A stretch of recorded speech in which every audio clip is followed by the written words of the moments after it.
Good afternoon, everyone. So my presentation is going to be about the various attempts by the State Department to influence essentially the world's opinion about the United States through the various successes of NASA, while at the same time trying to minimize the Soviet Union's own, advances in the early stages of the space race. So involving sources with this presentation, my primary sources were the Foreign Relations of the United States database, the New York Times online database, and the Eisenhower, Kennedy, and Nixon presidential libraries, as well as a fair number of secondary sources, which ended up being a lot more than I was originally expecting, but they provided a lot of data specifically about spacecraft and things like that I just was not finding in my other sources, and I kind of needed them to be in there for background. So a little bit of information about the sources themselves. The Foreign Relations of the United States, or FRUS, database is essentially the State Department's, I'm trying to think of a nice way of putting it, but it's just where they put all their documents that they've declassified after 30 years, just to kind of keep the people involved protected. They usually assume that by the time these things come out, the people involved are either no longer relevant to the current administration or they're dead. The New York Times I included in there to try and get a non-governmental source to kind of corroborate what's going on, and also the Eisenhower, Kennedy, and Nixon presidential libraries, because they also had some sources available that FRUS did not. For anyone who's interested, the Nixon library is actually very easy to access. Eisenhower and Kennedy, they're kind of on different ends of the country, so I had to use what was digitalized. Whereas Nixon, that library, it's a 2-hour drive from here. So if you're interested in anything going on during the Nixon administration, and you want to get your hands on some really good primary sources, I would highly advise going there. The staff is exceptionally friendly. So kind of there are 3 phases in terms of what the State Department's doing during the space race. The first phase is what's known, at least in the paper I'm working on, as kind of the wait and see phase, lasting from 1957, which is the start of the space race, to 1961. The competition phase is kind of when the State Department starts actually trying to do stuff with what NASA's doing, from 1961 to 1969. And then the cooperation phase starts in 1969 and really kind of hits its fruition in 1975. So the whole concept behind the wait and see policy was following the Soviet successful launch of Sputnik. The State Department really didn't know what to do. They kind of got caught flat-footed by it and were like, we don't know. So essentially they ran around like a chicken with its head cut off for a couple of years, just trying to reassure Western allies that they were going to actually do something about this, which specifically included hurrying up with a previous agreement to Turkey to deploy Jupiter and Thor IRBMs, which are interregional ballistic missiles. They're not able to hit things on the other side of the world, but they can hit things up to about 1,000 miles away. So that was kind of the tech level the U.S. had at that time. They were building intercontinental ballistic missiles at the time, but they didn't actually have them ready to go. And the other major thing that they did was essentially any nation that wasn't in NATO at this time, the State Department essentially bribed them to stay loyal to the United States. The biggest example I was able to find was Brazil, because there was quite a bit of local communist activity going on in the area that wasn't necessarily being supported by the Soviet Union, but the US, or the State Department, thought that's what was going on, and so in order to essentially keep the Brazilian government and the Brazilian people loyal to at least somewhat of a degree, the State Department actually authorized a $100 million loan to Brazil to help them build up their resource extraction and infrastructure efforts, as well as to be able to buy guns to fight rebels. So what eventually changed, this kind of ended up being the policy until 1961. What changed was the Soviets once again beating NASA at the space race and launching the first person into space, which was Yuri Gagarin in 1961. That really made the State Department look weak, owing to the fact that, like, oh yeah, we're catching up, don't worry, we're catching up. And then the Russians beat NASA again. And so the State Department, wow, I can tell that 5:30 alarm, or not 5:30, 2:30 fire alarm's bugging me this morning.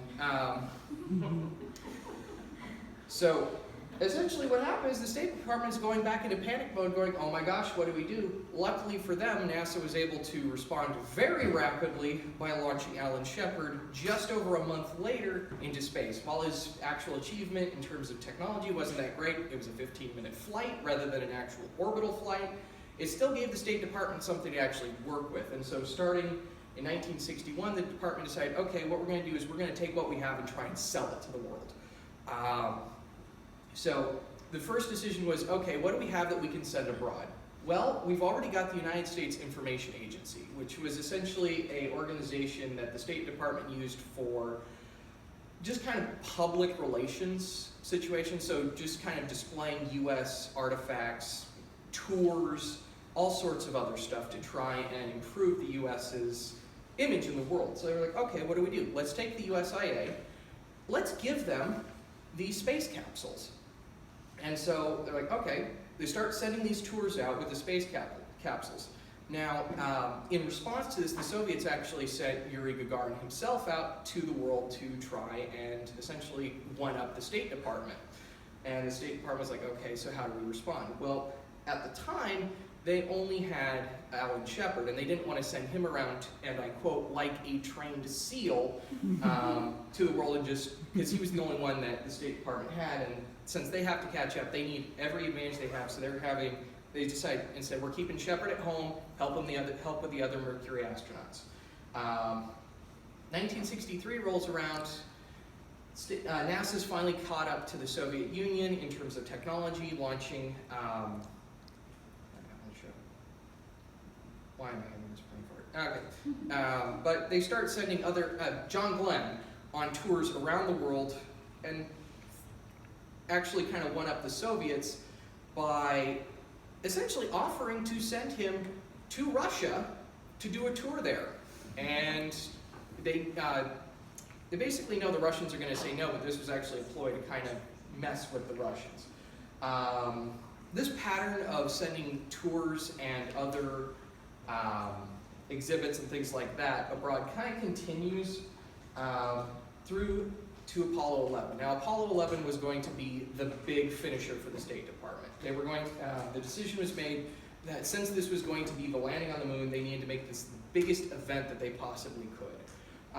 And so, in response, the department invited over 800 foreign correspondents to see the launch itself. Made sure that every single news network that they could was broadcasting all of the updates live as they came in, and just tried to make this as absolutely big of a deal as humanly possible. They even actually started, they used previously set up espionage transmitters to actually broadcast into the Soviet Union and China, the People's Republic of China as well, to try and, even though both of those countries didn't want it, get it through anyway, just to kind of go, okay, we won. However, after Apollo 11, the State Department started to realize, you know, we can't top that. There's nothing we can really do at this point. So the decision was made, okay, well, how do we keep using this these technological advances to our advantage? And so the department decided, well, why don't we start talking to people? Start bringing people on board with this, rather than just going, hey, look, America, we're great, look at us. And so the decision was made to try and get two groups involved that had previously, they'd essentially been talking about for just kind of in the background for a while. The first group was Europe. Europe had been very interested, or specifically NATO had been very interested in getting involved in the space race, but the State Department was a little worried about throwing off the US's timetable by inviting the Europeans in. After Apollo 11, though, there's like, okay, so we don't have anything massively planned, no major next step. We're not planning on going to Mars right away or something like that. So why don't we get the Europeans involved? And so the decision was made, okay, let's talk to the various leaders of Europe and try and get them to see if we might be able to make a deal. The big thing that at the time, this was the doing of Henry Kissinger, was he essentially just wanted the Europeans to pay to send astronauts aloft. He wasn't all that interested in actually having Europe build components for any future programs, which ended up actually costing the US.